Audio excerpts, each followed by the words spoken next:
ಗೆಳೆಯರೆ ಕುಕು F M ಆ್ಯಪ್ನಲ್ಲಿ ಹಣ ಅನ್ನೋದು ಕಟ್ ಆಗಿದ್ರೆ ಅದನ್ನು ಯಾವ ರೀತಿ ನಾವು ರಿಫಂಡ್ ತಗೋಬೇಕು ಅಂತ ಹೇಳ್ತೀನಿ. ಇಲ್ಲಿ ಕುಕು ಎಫ್ ಎಮ್ ಆ್ಯಪ್ನಲ್ಲಿ ನಿಮಗೆ ಹಣ ಒಂದು 499 ಇರ್ಬೋದು, 299 ಇರ್ಬೋದು ಕಟ್ ಆಗಿರುತ್ತೆ. ಅದನ್ನು ನಾವು 2 ನಿಮಿಷದೊಳಗಡೆ ರಿಫಂಡ್ ತಗೋಬೋದು. ಇಲ್ಲಿ ಆ್ಯಪ್ನ ಓಪನ್ ಮಾಡ್ಕೊಳ್ಳಿ. ಮಾಡಿದ ನಂತರದಲ್ಲಿ ಕೆಳಗಡೆ ಮೈ ಸ್ಪೇಸ್ ಅಂತ ಒಂದು ಆಪ್ಷನ್ ಇರುತ್ತೆ, ಅಲ್ಲಿ ಕ್ಲಿಕ್ ಮಾಡ್ಕೊಳ್ಳಿ. ಮೈ ಸ್ಪೇಸ್ ಅಂತ ಇಲ್ಲಿ ನೋಡಿ, ಮೈ ಸ್ಪೇಸ್ ಅಂತ ಕ್ಲಿಕ್ ಮಾಡಿದ ನಂತರದಲ್ಲಿ ಇಲ್ಲಿ ಒಂದು ಹೆಲ್ಪ್ ಒಂದು ಆಪ್ಷನ್ ಇರುತ್ತೆ. ಇಲ್ಲಿ ಕಸ್ಟಮರ್ ಸಪೋರ್ಟ್ನ ಒಂದು ಸಿಂಬಲ್ ಇರುತ್ತೆ, ಅದ್ರ ಮೇಲೆ ಕ್ಲಿಕ್ ಮಾಡ್ಕೋಬೇಕು. ಇಲ್ಲಿ ಮಿಡಲಲ್ಲಿ ಇದೆ ನೋಡಿ, ಸೆಟ್ಟಿಂಗ್ಸ್ನ ಒಂದು ಪಕ್ಕದಲ್ಲಿ ಇಲ್ಲಿ ಮಧ್ಯದಲ್ಲಿ ಒಂದು ಸಿಂಬಲ್ ಬರುತ್ತೆ, ಹೆಲ್ಪ್ ಆ್ಯಂಡ್ ಸಪೋರ್ಟ್ ಅನ್ನೋಂಥ ಸಿಂಬಾಲು. ಆ ಸಿಂಬಲ್ ಮೇಲೆ ಕ್ಲಿಕ್ ಮಾಡ್ಕೊಳ್ಳಿ. ಮಧ್ಯದಲ್ಲಿ ಸೆಂಟರ್ನಲ್ಲಿ ಇದೆ ನೋಡಿ, ಆ ಒಂದು ಸಿಂಬಲ್ ಮೇಲೆ ಈ ರೀತಿ ಕ್ಲಿಕ್ ಮಾಡ್ಕೊಳ್ಳಿ. ಮಾಡಿದ ನಂತರದಲ್ಲಿ ಇಲ್ಲಿ ಒಂದು ಮೆಸೇಜ್ ಬಾಕ್ಸ್ ಓಪನ್ ಆಗುತ್ತೆ. ಇಲ್ಲಿ ಚಾಟ್ ವಿತ್ ಅಸ್ ಅಂತ ಒಂದು ಆಪ್ಷನ್ ಇರುತ್ತೆ, ಅಲ್ಲಿ ಕ್ಲಿಕ್ ಮಾಡ್ಕೊಳ್ಳಿ. ಅಥವಾ ನೇರವಾಗಿ ನಿಮ್ಮ ಒಂದು ಮೆಸೇಜ್ ಅನ್ನೋದು ಓಪನ್ ಆಗುತ್ತೆ.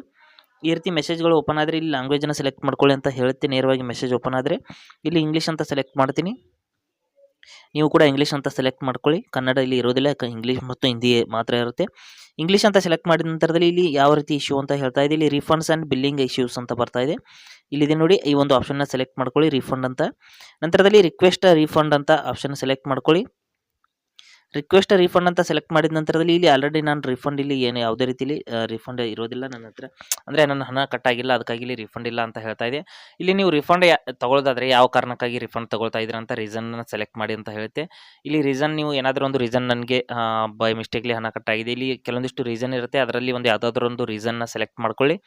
ಮಾಡಿದ ನಂತರದಲ್ಲಿ ಅಥವಾ ನೀವು ನಿಮ್ಮ ರೀಸನ್ನ ಟೈಪ್ ಮಾಡಿ ಕಳಿಸಿ. ಇಲ್ಲಿ ರೀಸನ್ ನಿಮಗೆ ಅಲ್ಲಿ ತೋರಿಸ್ತಾ ಇಲ್ಲ ಅಂದರೆ ಬೈ ಮಿಸ್ಟೇಕ್ಲಿ ಅಂತ ಏನಾದರೂ ಒಂದು ಟೈಪ್ ಮಾಡಿ ಕಳಿಸಿದ ತಕ್ಷಣದಲ್ಲಿ 2 ರಿಂದ 3 ನಿಮಿಷದ ಒಳಗಡೆ ನಿಮ್ಮ ರಿಫಂಡ್ ಅನ್ನೋದು ನಿಮ್ಮ ಒಂದು ಬ್ಯಾಂಕ್ ಅಕೌಂಟ್ಗೆ ಬರುತ್ತೆ. ಅಥವಾ ಮ್ಯಾಕ್ಸಿಮಮ್ ಒಂದು 2 ರಿಂದ 3 ಗಂಟೆ ಒಳಗಡೆ ಅಂತೂ ಬಂದೇ ಬರುತ್ತೆ. ಈ ರೀತಿ ನೀವು ರಿಫಂಡ್ ತೊಗೋಬೋದು. ಮತ್ತು ಇನ್ನೊಂದು ಕಂಡೀಷನ್ ಏನು ಅಂದರೆ, ನೀವು ಹಣ ಕಟ್ಟಾದ 24 ಗಂಟೆಯ ಒಳಗಡೆ ಇದ್ದರೆ ಮಾತ್ರ ನೀವು ಹಣವನ್ನು ರಿಫಂಡ್ ತೊಗೋಬೋದು. 24 ಗಂಟೆಯ ನಂತರ ಆಗಿದೆ ಅಂದರೆ ಆ ಹಣ ಅನ್ನೋದು ರಿಫಂಡ್ ಬರೋದಿಲ್ಲ. ಅದಕ್ಕಾಗಿ 24 ಗಂಟೆಗಳ ಮೊದಲೇ ನೀವು ರಿಕ್ವೆಸ್ಟ್ ಮಾಡಬೇಕಾಗುತ್ತೆ.